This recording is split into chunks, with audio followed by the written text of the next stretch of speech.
Hello once again from Jerry Richardson Indoor Stadium. I'm Jim Noble, and this is Inside Wofford Basketball with Wofford head coach Jimmy Garrity. You've survived a snowstorm. You've survived 3 conference home games, and you're 3-0 right now. Life is good at top of the conference, and now you got the big target on your back for the rest of the year.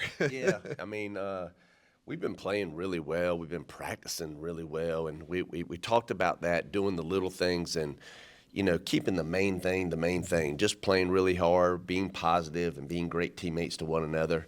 And that has carried through our practices, and we've stacked a bunch of good practices on top of each other. And then it's the results of, playing well in the game. I think our defense has been really, really good, and offensively we've done enough to keep a lead. 10-0 at home. 10 straight wins at home, tying a school record. Home cooking always seems to work well for this team. Well, I mean, anytime you play at home, you just have that comfort of your own fans, your own goals. You're not traveling, you're sleeping in your own bed. All those things mean a lot. And, in this conference, being really, really balanced, you really need to take care of things at home, and hopefully you can win enough on the road that puts you up there near the top at the end of the season. Well, unfortunately, that all ends this week for the Terriers. We're going on the road. We'll preview the upcoming road trip to Mercer and Samford, look back on the 3 conference wins so far here at home, and talk to Mr. 200 here about his 200th career win. He doesn't look old enough to have won 200. Yeah, I agree. All that ahead here on Inside Wofford Basketball, brought to you by Yokohama. It doesn't matter if you're 8 years old or 80 years old, your body is your strongest tool. Spartanburg Regional Sports Medicine Institute is here to push you to the next level. With 2 convenient locations, our doctors can diagnose, treat, and heal at our North Grove Medical Park and Star Center offices to get you back in the gym, in the game, and to the next level. We never quit because you never quit. For more information, call 560-BONE. And welcome back. So the big homestand to begin conference play began with none other than the Furman Paladins for the first conference home game. You and I talked last show about the rivalry game and getting up for that game. Yeah. Didn't seem to be a problem for your players, but as you always preach, it really began with defense against Furman, didn't it? I thought that week leading up to that, and then we got thrown off a little bit with the weather, so delayed it a day. So we took a kind of a half day off a couple of days before that game. But, it's important. We talked to our players about the rivalry, and I think that's what's so great about college athletics, that you have those type of games. And, when Furman came in here, they're a really talented team. They're well coached. They're an older team. They have a couple of graduate students in the starting lineup, 5th-year senior, a regular senior, and a junior that all start, play significant minutes. They're big and they're strong. They have inside presence, outside presence. So defensively, we spent a lot on preparing for them throughout the week. I'll give our players credit, man. They bought in and they locked in to the scout, and I thought defensively, the way we guarded really well, and I thought it was going to come down to probably rebounding. The winner of that is probably going to win it. And Furman had up to that point led the league in rebounding, also led the league in points scored. So, and we got over 40 rebounds that game, and held them to, I think, 53 points, maybe 51 points. I can't remember what it was. And I thought we were just really, really, really good defensively. Rebound is all about want to. There's technique, don't get me wrong, but it's about desire and drive. 13 offensive rebounds. That makes a huge difference because second chance points, as we know, can be so demoralizing to the other team. And we were really good with that. Evangelia and Helen, Libby came in and got offensive rebounds too. And I think Wyatt had asked us, when we 40-plus rebounds for a few consecutive games, and how much do you work on that? And I was like, man, we talk about it, but we can't work on it a great deal because of our injuries, and I don't want to get anybody else injured. We're down to 9.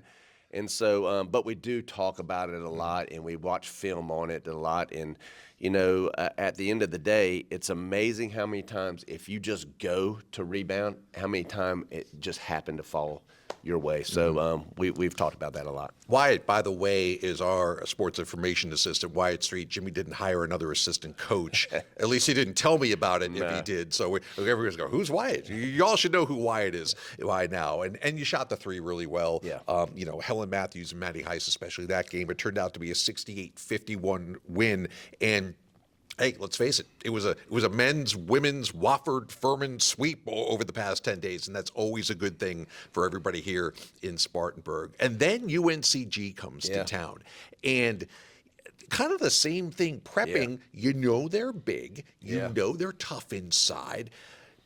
But it was maybe the best total team defensive effort I've seen. You held them to 24 point something percent shooting, which is unheard of. They had 20 points at halftime, and your message just seems to resonate with this team game in and game out. Yeah, I mean, UNCG is usually one of the tops in the league, and they're big, they're strong, they're fast.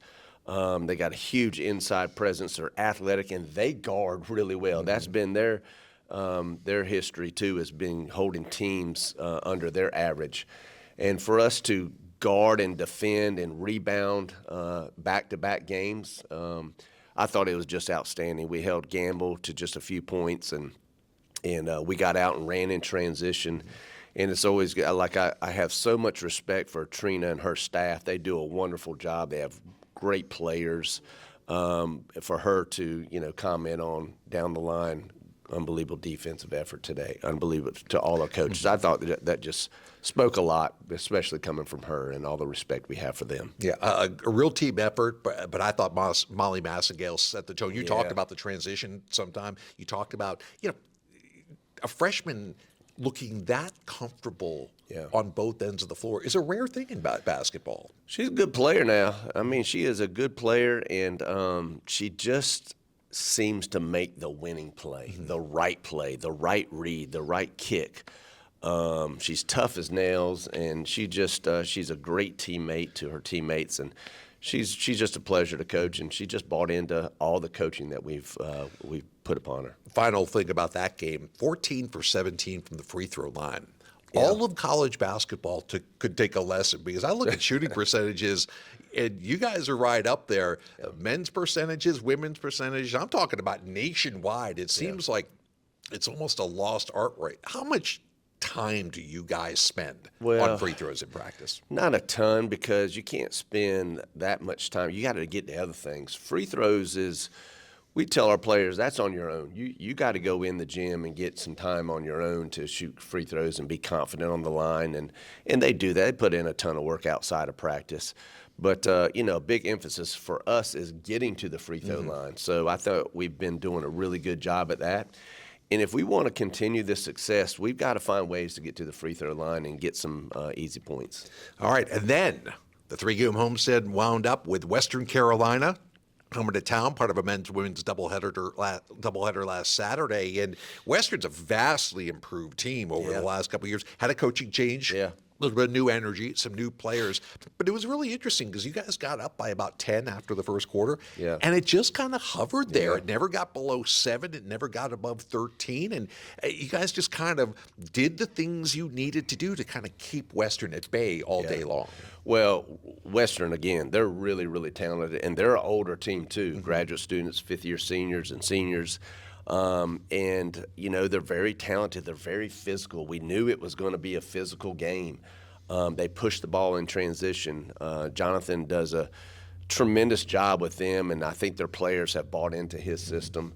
But for us, too, we built a little lead, and then, we just kind of, like you said, hung on to that lead throughout the time. But I think they're a super talented team, and they're going to be up near the tops at the end of the year, too. It was as aggressive and, I think, confident that I have ever seen Helen Matthews play. Yeah. 24 points was one off her career high, but she did so many other things. So she had 7 rebounds. She's blocking shots in there. She was almost perfect. I think 9 of 10 from the free throw line. Is she, sitting out a year due to injury is not an insignificant thing. You've got a couple players trying to transition from last year. Do you see it growing each and every game that Helen's in there? We're halfway through the season now, so you'd hope it'd be here. I mean, her leadership has been just fantastic, even when she was injured. And I think when you come back, you miss a full year of your injury. She wasn't here last summer as well, too. She missed that. It just takes a while. Sure. And I knew prior to, the first half of the season, prior to December, she was playing well, but she wasn't quite back in stride to where she was before she got hurt. And I think she's just now hitting that stride. She's a very confident player, and she works on her craft as much as anybody on our team. So you can work that hard and play well, but not really see all the rewards that from that, that time that you're being spent in the gym with coaches. But to see her, all her labor pay off, and she had a heck of a game, and she's a heck of a player, and she just does so many things well: rebounds, scores, passes, defends. I talk to our team all the time that she prevents more points being scored just because she's in the right position. So we need her to continue to play that way for the rest of the year too. Yeah, let's not forget also Evangelia Polka, another double-double. There were so many contributions in those 3 games that you can almost run down the whole roster and talk about everybody. That's how good those 3 games were. When we come back, we'll look ahead to the road trip. Mercer and Sanford beginning Thursday down in Macon. It's next here on Inside Wofford Basketball, brought to you by Yokohama.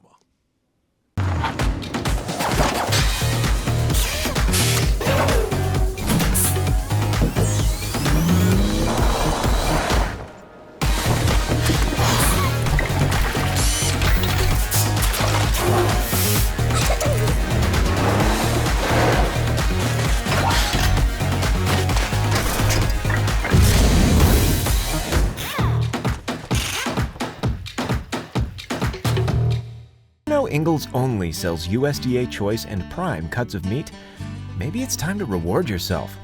Our butchers cut all our meat fresh in the store every day. Grass-fed, organic, you name it. Not only that, we'll even cut it to order just the way you like it. And we grind meat fresh in the store multiple times a day. It's all in the bag. That's the best meat in town for the best folks in town. Ingalls. Low prices. Love the savings. And welcome back to Inside Wofford Basketball with head coach Jimmy Garrity. I'm Jim Noble. All right, you get on the bus. Hopefully the roads will be good, and you'll be down in Mercer and Birmingham this week for Mercer and Sanford. Let's start with Mercer. Talk about their kind of new look, but both those teams have usually been good in years past, both struggling a little bit. But it's a road game in the Southern Conference, and they're never easy. Well, road games are tough. They're hard. Everybody wants to home or own their own home court and win as they got home games. And, Mercer's traditionally been a really tough place for us to play, and I expect no different. Listen, they're really athletic. They're talented. They're going through some injuries too. New head coach. They're working out their system, but they're going to be ready to play. Like you said, I think people have circled us on the schedule, and they're going to want to get this one. And so it's going to take our best effort to win there, and then we follow that up with Sanford. They shoot the ball really, really well. They get out and run in transition. They mix up their defenses. They run a lot of stuff, so we only have a quick turnaround for them to play. But, again, she does a wonderful job, and it's, on the road, we got to be 10 points better. And so it's going to take our best effort both Thursday and Saturday to come away with victories. Yep, both those games will be on ESPN Plus before the Terriers come back home later on. Next home game is actually Thursday, January 30th, when Wofford will be home against Chattanooga. All right, let's get to the big news here. First of all, great crowd out there Saturday for Western. Part of the doubleheader. We'd love to see everybody out there. Might have been your best crowd of the year so far. And they all got to see you win their 200th career game, which is, I know you tried to downplay it before the game. We're not going to let you do that now. But talk about that experience. I know coaches are the first ones to say it's because of players and your staff members too. And I'm sure you don't feel any differently. Well, I share all those 200 wins with, way more deserving people than myself. You know, Coach Merrill's been with me for all 200, dating back to Anderson. And, you know, my assistants, they're just fantastic human beings. They're great coaches. They get our players ready. They live and believe in our culture. And it has, you know, resonated with all the players that have come through here. And you can't get those wins without good players buying into your system, buying into the culture.